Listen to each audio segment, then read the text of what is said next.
First things first, I'm going to connect the 10-foot because I know regardless I'm going to need it. I'm going to connect the 10-foot extension.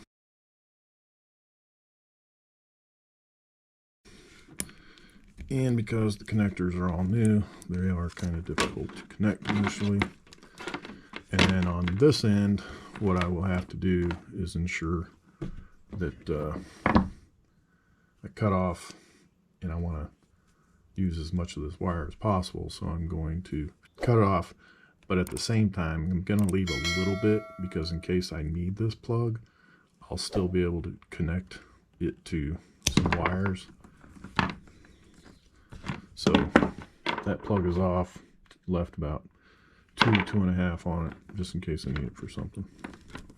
Don't think I will, but just so there's that. For reference, all of these wires, the wire on the solar panel and the 7-piece kit, the wire is 16 AWG, just so you know. Now what I'm going to do is strip this, and I'm going to use my wire strippers and put it on 16 AWG.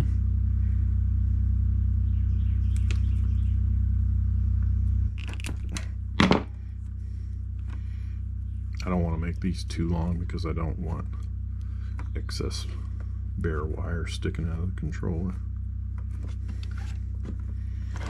Alright, so for the controller, this is the solar panel.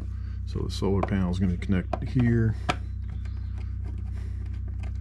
You do need a pretty narrow flat tip screwdriver for this part. So I'm going to put my positive connection over here.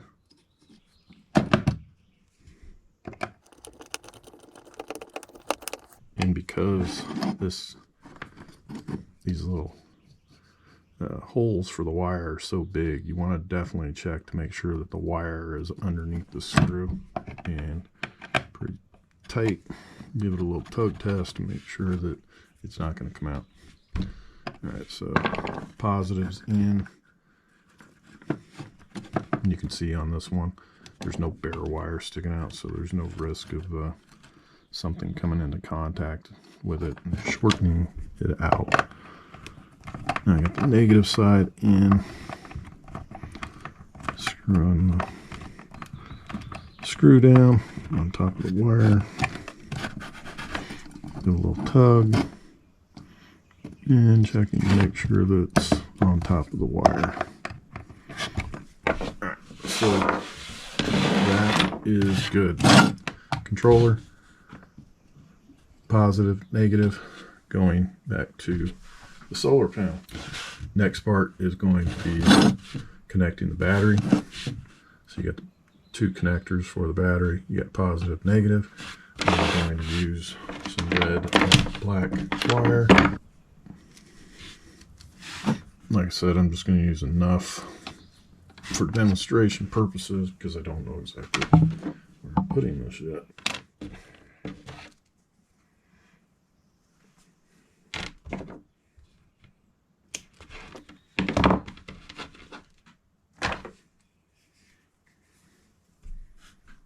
I know I'm going to have to strip both ends.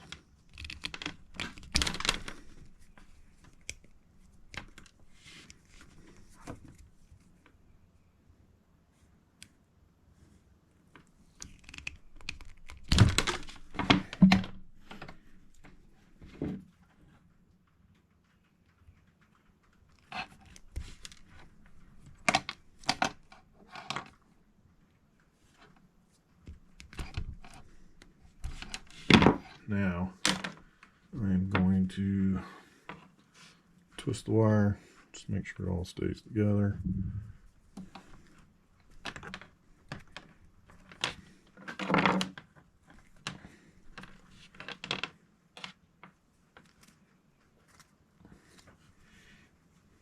I'm going to put the positive or red wire into the positive connector on the controller.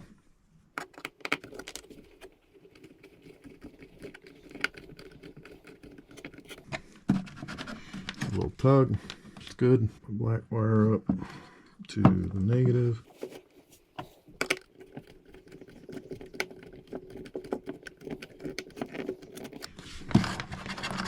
Tug, it's good. Now what I will need is some way to connect these wires to the battery, because I have to use this inverter cable set. It's got these big ring connectors on it, pretty thick. It uses these 10mm nuts and bolts, so I will need a connector that will go over this bolt. So I did find these ring connectors. I just happen to have 2 of them.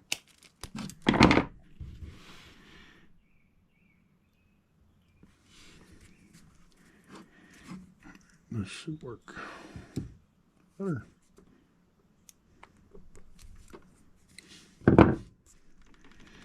Alright, good tug. It's on there. Put that in there. Crimp it down.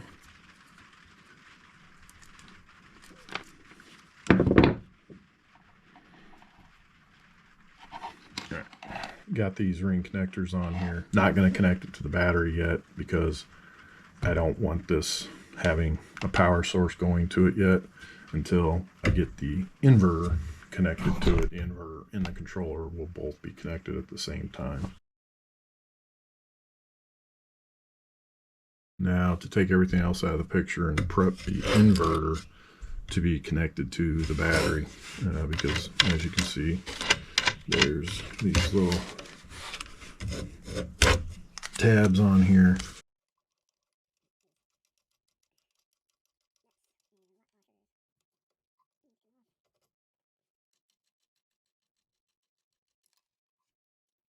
So I'm going to start with my ground wire. I need to put a ring connector on it.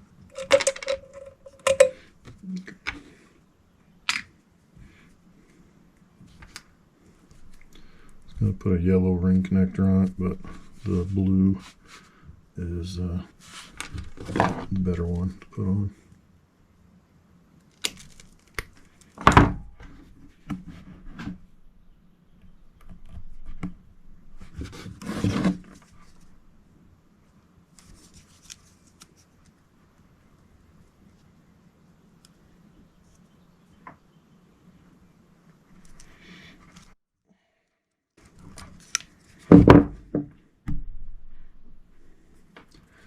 Got the connector on, give it a tug, make sure it's good. Got 1 star washer there.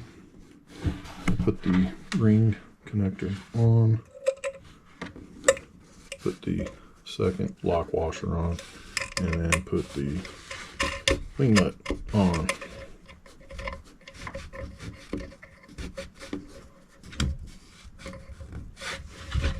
That's on there. Now that my ground wire is on, what I'm going to do is connect my cables from the inverter cable set that I bought. What I'm going to do is start by putting the red side on. You do have to take the flat washer and put that on top.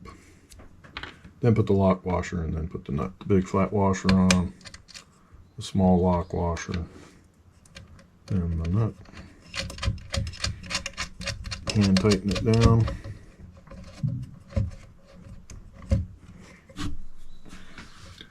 So that is on there. Now what I have to do is tighten it down with an 8mm socket. You may need another 8mm socket or an 8mm wrench because the bottom will spin on you. So now the same thing on the negative side. Cable on, large washer, lock washer, small 8mm nut,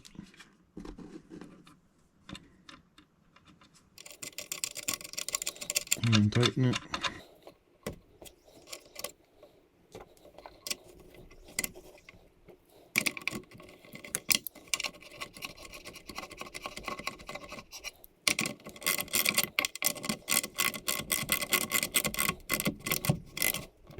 These you definitely want to make sure are tight. Just to go over this real quick again. Got my positive hooked up, got the ground hooked up, got the negative hooked up. I just have these sitting here so they're not on the floor. Now what I'm going to do is I'm going to hook up the controller and the inverter cables to the positive terminal on the battery. In the set of nuts, bolts, and washers, you get 2 flat washers, 1 lock washer per nut and bolt. All right, we put a flat washer. I'm going to put the bolt through. Another flat washer. Actually, I'll put the flat washer on this side.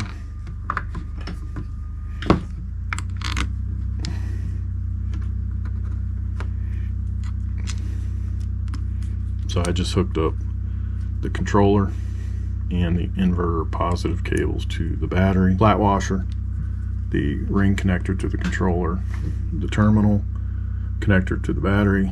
Then I've got the connector from the inverter on here, and then a flat washer, then a lock washer, then a nut.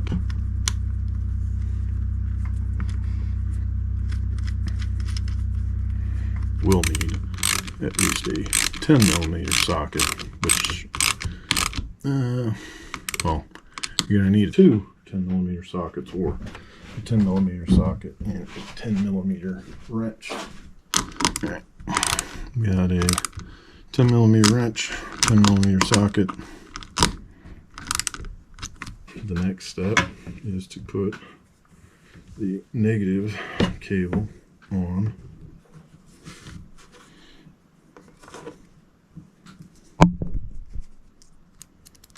Bolt, flat washer, put the controller ring connector on, put the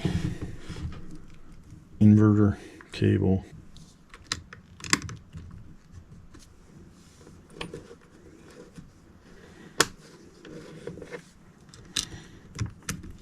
flat washer,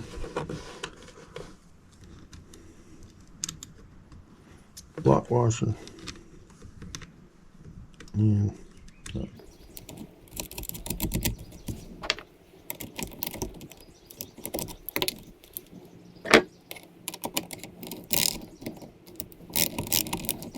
when you're doing this part, you do want to be careful depending on the tools you're using, because you could accidentally go over and ground the negative and positive together. Just be aware. There we go. We've got everything connected. So just to go back over what I did. So from the solar panel to the 10-foot extension, connected the male-female connectors to each other. When I got to the end of the 10-foot extension, I did have to cut the plug off in order to put it in here. Got positive, negative, and this is where the little picture of the solar panel is on the controller. And then what I did is went from, for the battery, went with the red wire and the black wire, positive, negative for the battery, put the connectors on it, and then stopped that portion of it. Came over to the inverter, prepped that, put the grounding wire on, and then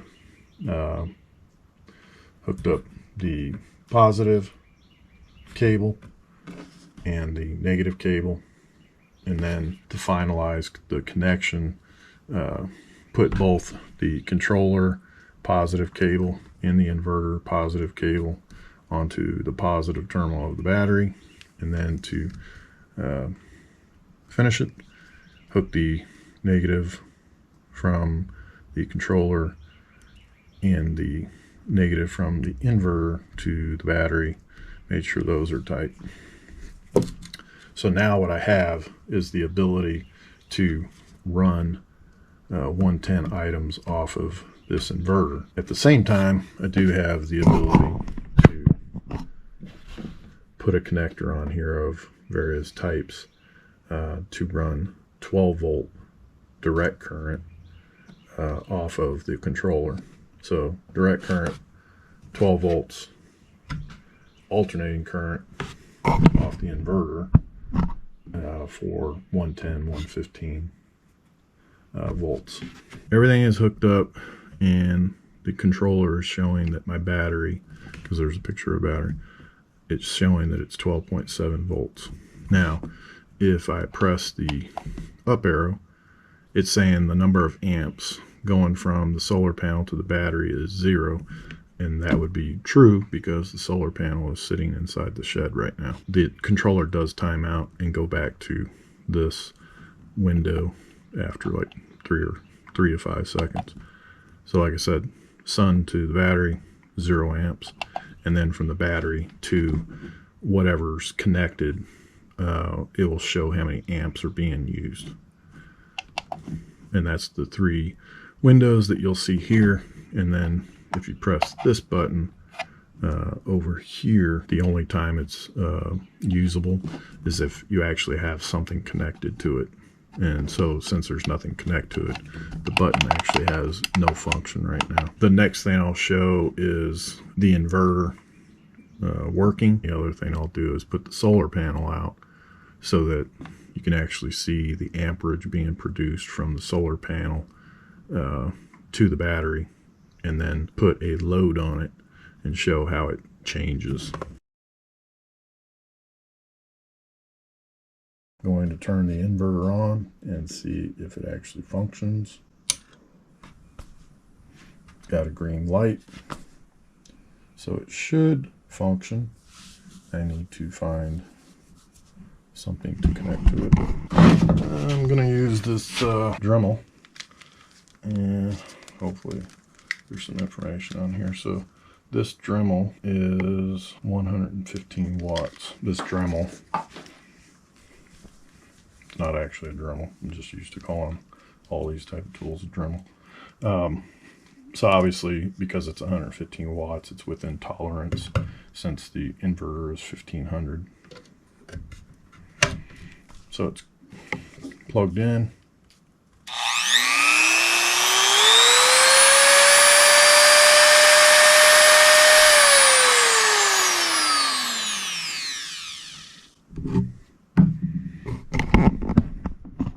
And if you look over at the controller, you can see it. The charge went down. The number of volts went down as soon as I turned the tool on. So again, turn it on.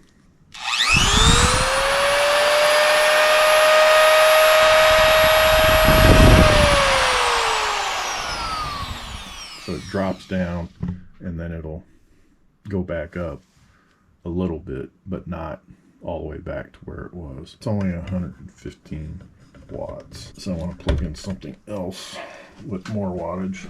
Now I'm going to plug in this DeWalt reciprocating saw, and this is a 12 amp reciprocating saw. So let's see what happens with a bigger load on it.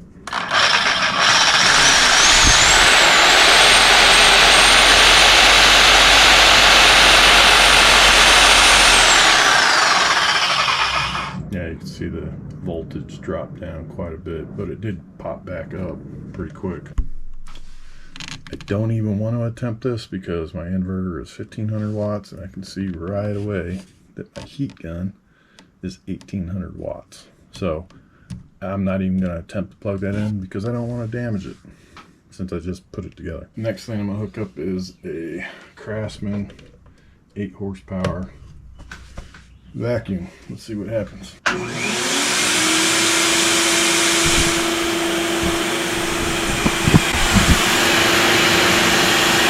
Alright, let's see what happens now. Right now I've got a DeWalt DW735 table saw connected, and it uses 15 amps. So let's see what happens.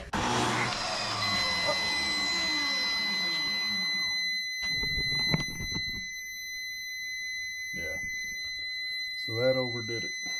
So light is red and the alarm is going off on the inverter, but the controller is showing nothing. All right, here's another test, and this should be a good test because this is a 1500 watt inverter. I am plugging in a 1500 watt small heater, which according to the chart that comes with the inverter, it should power a 1500 watt personal heater. So let's see what happens.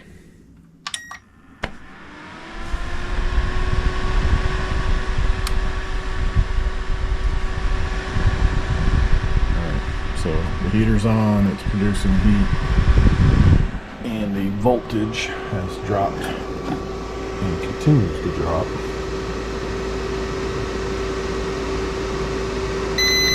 Oh, and there goes the alarm. So it's kind of maxed out. Yeah, once it started heating up, it started tripping the alarm. Didn't turn it off, but it did trip the alarm.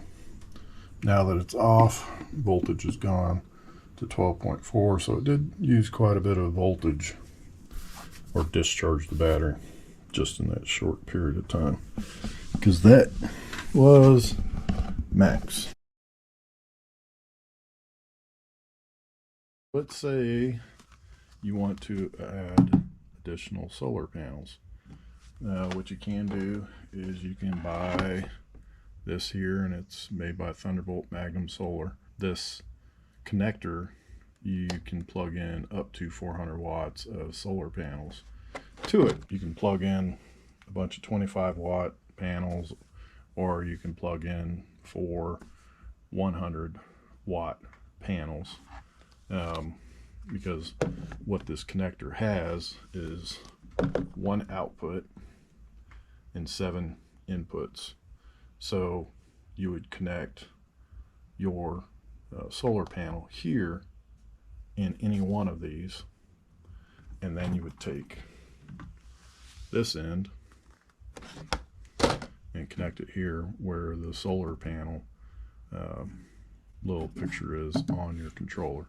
So this would go on here, and your solar panel will plug in here. But unfortunately, so that's why I had mentioned that you may want to hold on to these, because if you cut them off and you cut them off too short, you wouldn't be able to reuse them. You do want to hold on to these, because what will have to happen is in order to connect this extension cable to this puck or connector, you're going to have to reconnect this in order to plug it into one of these ports. Here is where the extension comes into the controller. This is the extension that connects to the cable that goes to the solar panel. Like I stated previously, you want to hold on to these and leave a little bit on the end so that if you do need to reuse them, you can. So in this case, if I'm going to add this controller, what I have to do is reconnect this to this extension. Then I will take this and plug it into one of the 7 ports on the controller. Then I would take this part, which is the output cable, which has connectors on the end, and then what you would do is put these into the controller, and then all the different solar panels, depending on how many you are using, will produce power that will go into the controller, which will go to your battery or batteries.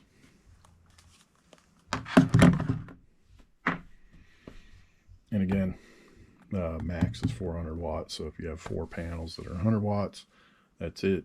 Or you can use a bunch of 25s. The only instructions to this connector are on the back of the packaging, and they actually do show, you got a bunch of 25 watt panels that produce 200 watts going into the controller, and then over here you've got 2 100s and then 6 25s, and then over here you have just 4 100 watt panels, and of course you have the one output that goes to the charge controller. There's no other instructions included, and the only other thing you get are these hooks.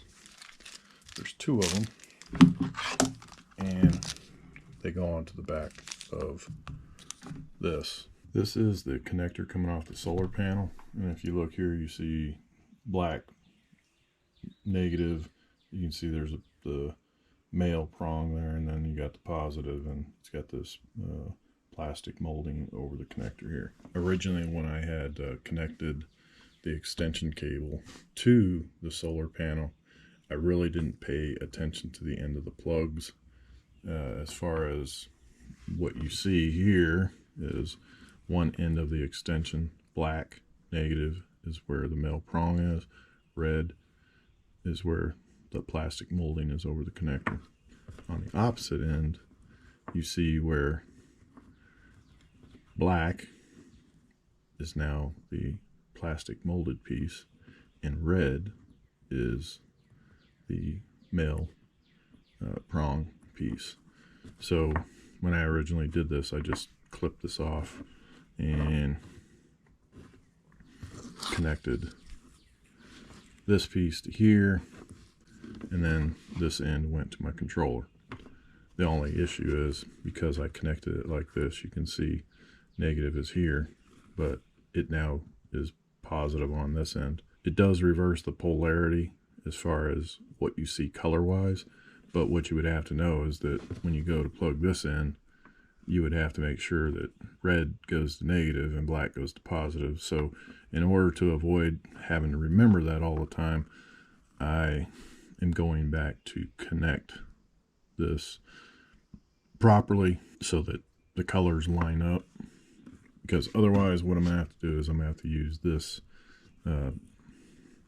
polarity adapter, and you can see when you put this polarity adapter on here, so this would go on here, and then when it goes out this end,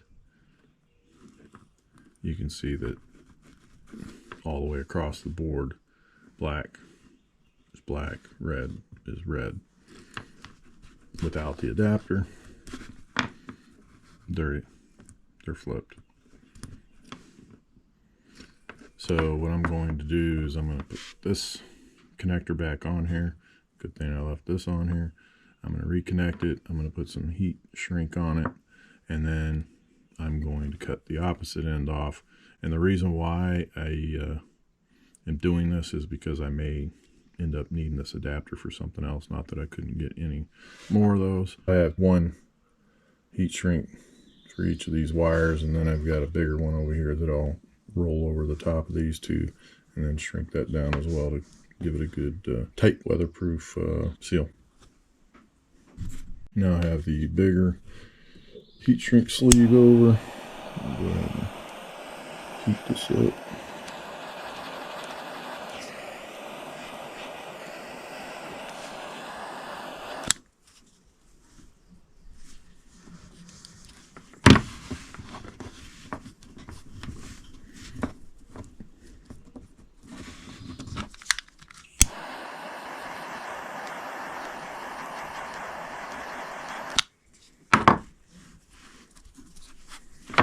This end is now back the way it originally was, so now I can connect this to the solar panel connector, and I now have black on top, and I don't have the polarity adapter in here. I'm going to cut this connector off and leave a little bit on it so that, again, if I need to use it for anything, I can. The other reason why I wanted to fix this is because I also want to put a heat shrink across this, because this portion of it will be outside, and I just don't want issues with rain getting on the connection, so I'm going to put some heat shrink right here. If I had left this on here, I would have had to overlap multiple pieces of heat shrink. So this will just allow me to put it over this portion of it so that the connections here will be protected. This heat shrink right here would be the right size for this as far as sealing it, and I don't want to go too far over. I want it to be good enough to just go over here to here, not the whole thing.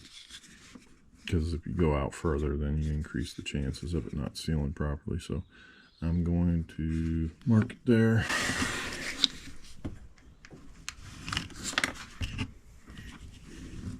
So this will go on here.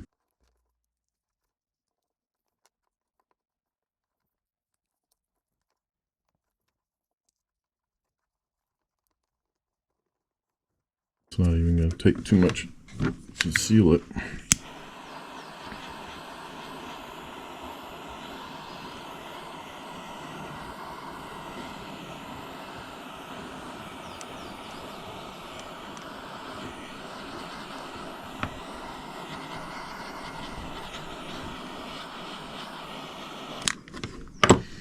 All right, don't want to overdo it, but there it is, sealed.